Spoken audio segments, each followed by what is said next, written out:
Well, I came over to Guernsey in 1933, and because I had been ill, and I came to be looked after by a nurse here.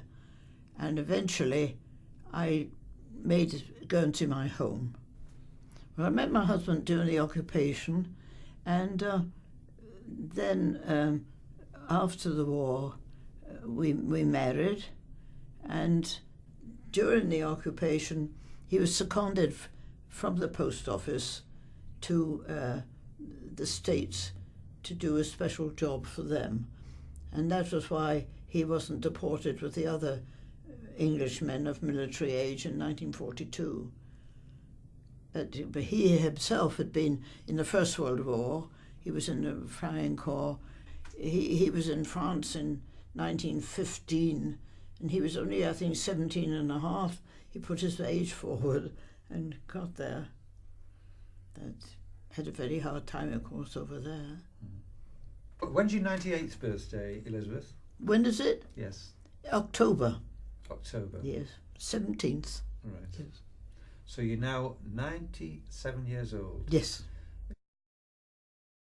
When I first met you and we talked about the potential loss that you had, can you just remind me in terms of how difficult it was and how you actually acquired the amount of money that you put into the bank? Oh, well, I decided it was time I saved something, and it was a small amount of legacies I had, but the main thing was I saved up by going to charity shops for my clothes and thinking how I could save in any possible way, and which I did over 25 years.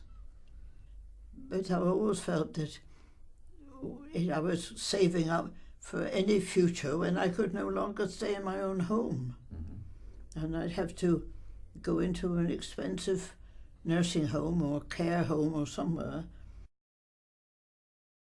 Can you remember at what point you had notification from Cheshire about the fact that they were going to sell the bank to Landsbanki? I had none at all. You had none? None. You had no notification? No.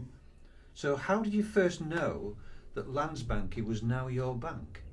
I think it must have been, they must have sent me, I think Landsbanki must have sent me a letter. I'm not sure. And then Landsbanki used to send a statement every month. Right. And then, of course, suddenly it stopped because they went into administration. When you changed to Landsbanki, Yes. why did you feel so secure with that? I suppose I was just a trusting person. I don't know. I never doubted it somehow. You know, you feel Guernsey's a good place and that people know what they're doing, and you're quite happy with it. I've always thought, you see, I'm not very financially minded, but on the other hand, I always thought that things that were allowed to come into the island were pretty safe.